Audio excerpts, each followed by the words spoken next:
Hey, Simo, what makes you happy in China? Shut the f up.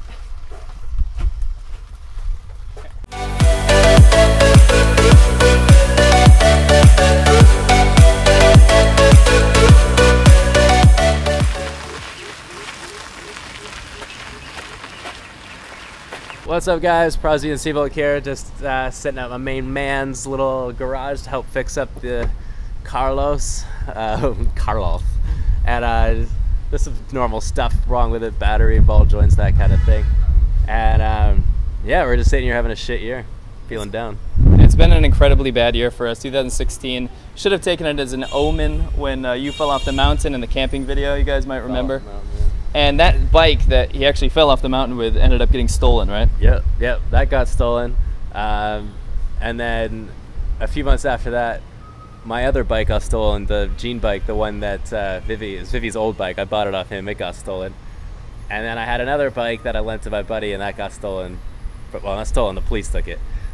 So you've lost 3 vehicles now in 2016, and we are barely in 2016. The Kawasaki was an awesome bike for China. It was like an off-road enduro type bike. That was perfect. But you didn't have any like sentimentality with it. But some of the other bikes, like the Gene bike, the one that Vivi used to ride, she took that on that beach trip that you guys probably She took it on a beach trip, and she was pregnant. We didn't even know. And the other thing too is like that took me everywhere. That took me to Jiangxi province.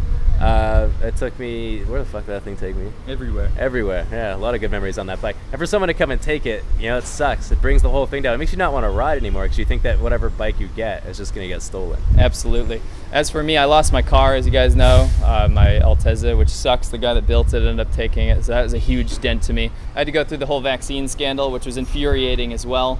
My kid was potentially getting vaccines that were not approved or healthy for the kids, so that was pissing me off as well. Right now I'm in this whole visa situation where I might have to leave China and come back on a tourist visa, and I don't know, I'm really stressed out about that. So we're not even into 2016 yet. It's like, what, 4 months in, and it's already been a really f***ing terrible year. Yeah, it's not been very fun. But now we're going to focus on some other things that make us happy and the reason why we live in China. And yeah, so I guess we'll see you guys inside the car, inside Carlos, riding Carlos, you know what I mean? Famous Prozzy. So enough of the negativity, let's turn this positive, what do you say? Sure thing. What makes you happy in China, Prozzy? I like freedom. I like the freedom, which I know sounds weird because when people think China, they don't think freedom. But I do get to do pretty much whatever I want here. I can ride, I can have, you know, ice cold beers on the weekend and still be financially well enough to do dumb shit like buy cars and bikes and stuff. Yeah, so the more personal freedoms that we get here are definitely more enjoyable than something back home where there's a lot of red tape and bureaucracy and PC-ness, to be honest. Being PC, right? I like how upfront Chinese people are, and it's kind of awesome. You can kind of live unhinged here. You don't feel under pressure that you're going to get judged and say, oh, you're so insensitive. Oh, like women should have these rights, you know? And we believe in women's rights. Where are you going with that?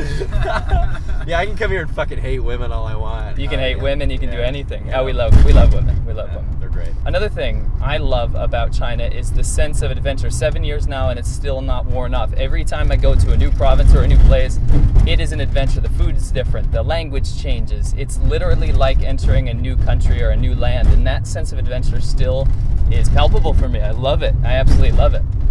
And getting on the bikes and just kind of breathing it in, like the good and the bad, all those experiences, it's just been fantastic this entire time. One of the things I love about China, and I think Prozzy will agree with me, is the chance to reinvent yourself, really. You're in a place where absolutely nobody knows anything about where you're from. They don't know who you are, and you enter a new culture. It's almost like you get a new chance at life, right? I'm not saying you up back home, but it's like a new chance to kind of have new hobbies, meet new people, speak a new language. You can be a different person, you know? Yeah. Refreshing thing. Refreshing. It's refreshing, yeah. I wouldn't say that you change completely who you are, but right. You do get a lot of new life. If you come to China, let me tell you, you will never, ever, ever be bored. Yes. Ever. That's absolutely correct. There's a lot of people back home, despite it being super safe and super organized and their systems in place that we miss sometimes, it is so exciting here. Whether it's good or bad, we are never bored. I've never been bored here. No, if you are bored in China, you're doing it wrong. Most of all, the thing that makes me happy in China is my friends. Like, you guys are awesome, and the fact that we can share this crazy adventure together is like a blessing, absolutely. You go through the daily grind, 9 to 5 back home, and you know, people kind of tend to fall into the same routines, but here we have, I don't know, we just seem to have fun all the time, which is really cool. I always have this, not fantasy, but when I go back home and I get to tell all these awesome stories about my life in China, a lot of the experiences come off as unbelievably scary or foreign or negative to people. Yeah. But to be honest, like those kind of experiences, negative or positive, for me, positive I should say, for me at least, that was an experience and it's character building out the wazoo. Like I feel like I became a more successful or a stronger character by facing the kind of like downfalls and bad things that have happened to me here and overcoming that situation, because Chinese people are super pragmatic. They usually like, they don't complain a whole lot, right? And when faced with adversity, you just kind of grin and bear it. I've learned a lot of those characteristics, and I hope I can take them back home when I talk to people. And to me, that makes me incredibly happy. There's a hole in my soul. I can't feel it, I can't feel it. And there's a hole in my soul. Can you feel it? Can you feel it? You have always worn your flaws upon your sleeve. And I have always buried them deep beneath the ground. Dig them out. Let's finish what we started. Dig them out. So nothing's left unturned.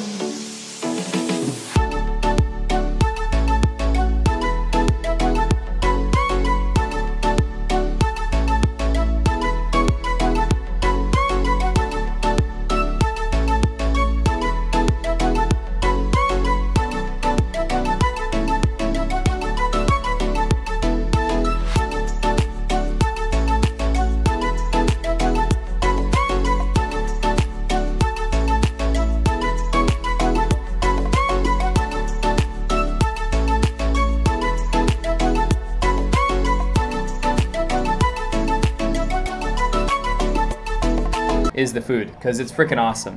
This kind of tastes like home-cooked, mom-cooked type food in this dingy little place, with German Mao all over the place. It's pretty Chinese. I like it. I love it. I was going to say, inside the top of the food, I think the most important thing is a little family you get to create for yourself here. I mean, having everyone together, because it's not like you're just friends, you know what I mean? Because your actual blood-related family is all the way across the world, so you kind of have something that you can go home to at the end of a hard week, you know? Battery life. I like what Prazi said about the family, and another family that we have is actually you guys out there, the subscribers that have sent us so much support. It's been awesome. You guys are our YouTube family, and I know that kind of sounds weird, like having a family on the internet, like faceless people you don't know. Yeah. But it's 2016. We can say that. It's fine. Yeah, no, absolutely. I mean, I go back, I read all the comments that you guys do, and Every I day. try and reply to some of them, yeah. So, Try to reply to all of them. I try. I'm try. a busy boy. He is a busy beaver.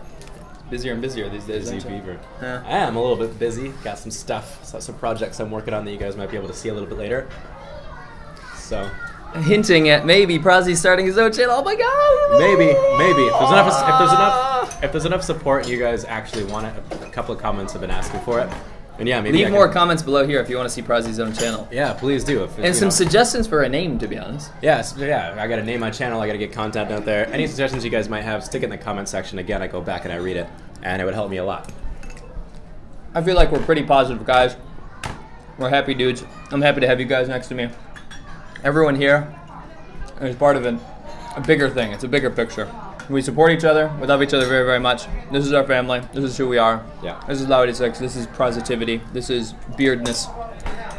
I don't know what Beardness. Beardness. Just threw that one together. It's beardness. Anyway, thank you so much, Laowinners. I really appreciate it. We'll catch you on the next episode.